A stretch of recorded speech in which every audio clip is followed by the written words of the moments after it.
Dracula दबे पांव उस आवाज की तरफ बढ़ रहा था। उसे इंसानी खून की बू के अलावा कुछ नहीं सूझ रहा था।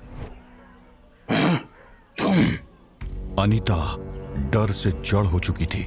वो चीखना चाह रही थी मगर उसकी चीख उसके गले में अटकी हुई थी। सामने का नजारा ही कुछ ऐसा था। उसके सामने वही अजनबी था जिसका पीछा करते हुए वो यहां आई थी, मगर इस वक्त वो कुछ अलग दिख रहा था, कुछ डरावना। बोला था मुझसे दूर रहो। चुप चुप हो जाओ। तुम क्या हो? तुम क्या चीज हो? लीव। लीव? मतलब जाओ, चली जाओ। मैं अगली बार खुद को रोक नहीं पाऊंगा। What do you mean चली जाऊं? मैं कहीं नहीं जा रही हूँ। तुम पागल हो क्या? और नहीं तो क्या, अब तो मुझे सब कुछ जानना है, सब कुछ। क्या? हाँ, ऐसे हैरान क्यों हो रहे हो?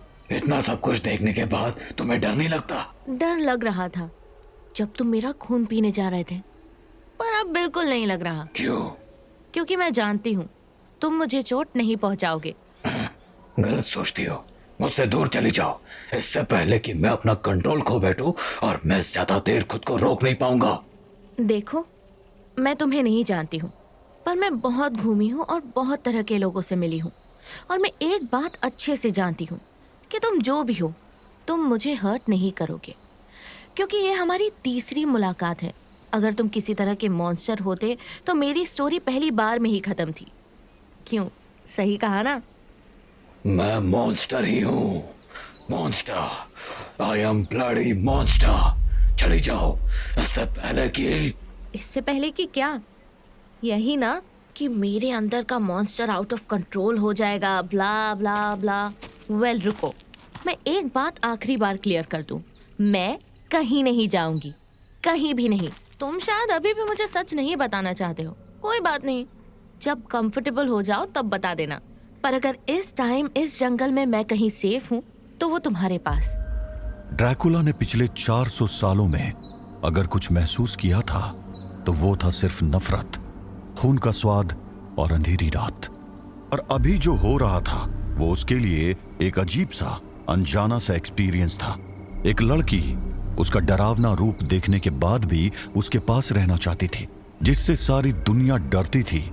वो उसके पास सेफ फील कर रही थी। सुना, ये उसी दरिंदे की आवाज है। न जाने जंगल में कहाँ होगा वो। अब बताओ भला, ऐसे में जंगल में अकेले घूमना बेवकूफी नहीं होगी तो क्या होगा? वैसे तुम्हारी तो पुरानी पहचान है ना उस दरिंदे से। तो वैसे नाम क्या है तुम्हारे उस पुराने दोस्त का? लुपेंस। क्या? लुपेंस? ये कैसा नाम हुआ? ओह, अच्छा, वो भेड़िया मानव है ना, इसीलिए लुपेंस।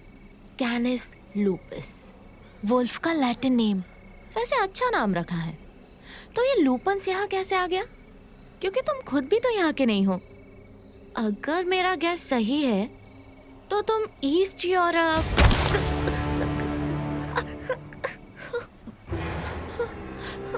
अनीता अपनी बात पूरी भी नहीं कर पाई थी कि एक बार फिर उसकी गर्दन ड्रैकुला के पंजों में थी। ड्रैकुला की आंखें लाल हो चुकी थी। उसकी ब्लड लस्ट अब उसके कंट्रोल से बाहर थी। किसी भी पल अपना शिकार बनाने ही वाला था कि तभी उसके दिमाग में एक आवाज गूंजने लगी। नियति तुम्हारे अपने निर्णयों पर निर्भर करेगी। नहीं, मेरे दिमाग से बाहर निकलो। किंतु तुम किसका रक्त पियोगे और किसका नहीं, इसका निर्णय तुम कर सकते हो। तुम्हें अपनी रक्त की प्यास को नियंत्रित करना होगा। मेरा सर। तुम्हें काउंट ड्रैकुला से एक बार फिर पुनः व्लैड बनना होगा, वो व्लैड जो एलिजाबेथ से प्रेम करता है। दर्द से तड़पते ड्रैकुला की आंखें अनीता की आंखों से जा टकराई। उन आंखों में कोई डर नहीं था। उन आंखों में उसे एक विश्वास दिख रहा था, अनीता का विश्वास कि वो उसे कुछ नहीं करेगा।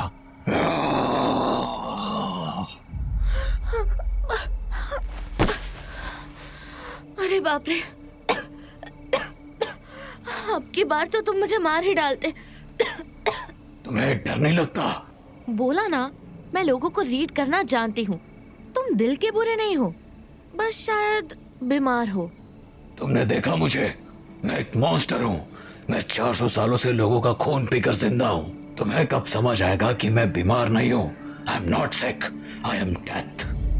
देखो मिस्टर, तुम्हारा पास्ट क्या है मैं नहीं जानती हूँ, पर मैं लोगों को उनके पास्ट के लिए जज नहीं करती हूँ।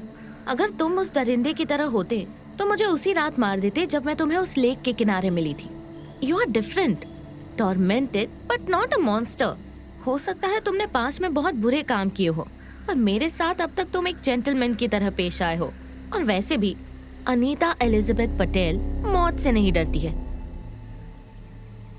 हमेशा गुस्से में रहने वाला ड्रैकुला ये नाम सुनकर रुक गया था। उसे अब खून भी नहीं चाहिए थी। अनीता एलिजाबेथ पटेल? तो जैसा कि मैंने कहा, मैं सच जानने आई हूँ और बिना सच जाने मैं कहीं नहीं जाऊंगी मिस्टर। व्लाद। ओह, मिस्टर व्लाद, अच्छा नाम है। तो तुम कहाँ से हो मिस्टर व्लाद? मेरे बारे में जानने का मतलब समझती हो? ओह प्लीज, अब फिर से मत शुरू हो जाना। डेथ, मौत, ब्ला ब्ला ब्ला। लिसन व्लाद, उस दरिंदे यानी लूपन से मेरी जान बचाने के लिए कर्नल एंड्रूज ने अपनी जान दे दी। उस इंसान का एहसान है मुझ पर और मैं एहसान चुकाए बिना यहाँ से नहीं जाऊंगी। I want that monster dead और उसके लिए मुझे ये जानना है कि आखिर वो चीज है क्या। सो हेल्प मी, क्योंकि जितना मुझे समझ आया है तुम भी उसे मारना चाहते हो। तुम बहादुर हो मिस अनीता, और मैं तुम्हारी नोबल थॉट्स की रिस्पेक्ट करता हूँ। ठीक है, मैं तुम्हें सब बताऊंगा, मगर ये जान लो कि उसको मारना आसान नहीं होगा। वो पहले से बहुत ताकतवर हो गया है। 400 साल पहले मैंने उसकी पूरी क्लैन को खत्म किया था, पर ना जाने वो कैसे बच गया। खैर, उसे जानने के लिए तुम्हें मेरे देश का इतिहास को जानना होगा, रोमेनिया के इतिहास को, ट्रांसिल्वेनिया के इतिहास को। एक कहानी यहां शुरू होने जा रही थी और वहीं उधर प्रिस्ट फ्रांसिस ने ओमकार को ड्रैकुला के बारे में जो कुछ भी पता था वो बता दिया था। हे राम, मतलब पादरी जी, वो सच में एक शैतान है और वो लोगों का खून पीता है? हाँ, काउंट ड्रैकुला एक बहुत डेंजरस मॉन्स्टर है। वो क्या बोलता है तुम्हारी लैंग्वेज में? हाँ, खतरनाक। तब तो अच्छा ही है मैंने उसको डोंगरगढ़ के जंगल में भेज दिया। एक जहर को दूसरा जहर ही काटेगा। जहर? जहर वो सांप होता है ना। ओ, तुम्हारा मतलब स्नेक। हाँ, स्नेक स्नेक। एक बात बताओ ओमकार, तुम ये थोड़ा बहुत इंग्लिश कैसे समझ लेते हो? वो क्या है ना कि तुम्हारे जैसा गोरा साहब लोग अक्सर भोपाल आता रहता है, बस सुन सुन के थोड़ा बहुत आ गया। गुड। अच्छा, ये जहर की क्या बात कर रहे थे तुम? अरे मेरा मतलब वो तुम्हारा ड्रैकुला खतरनाक है ना, तो उधर डोंगरगढ़ के जंगल में भी ना बहुत खतरनाक चीजें मिलती हैं। खतरनाक? लाइक? डोंगरगढ़ के जंगल में बहुत से आदिवासी कबीले रहते हैं। मेरे माँ बाप भी ऐसे ही एक कबीले के हैं, पर वो मेरे पैदा होने से पहले भोपाल आ गए थे। जनरल साहब को नहीं बताओगे तो एक बात बताऊं जो मैंने उनसे भी छुपाई है। ओके, मैं नहीं बताऊंगा। ऐसे नहीं, तुम पादरी है ना, तो तुम अपने भगवान का कसम खाओ। चलो। Okay, I swear in the name of Jesus that I will not say a word about this to anyone. समझ तो नहीं आया कि तुमने क्या बोला, पर जीजस सुनाई दिया मेरे को। जेजस नहीं, जीसस। हाँ हाँ, वही वही।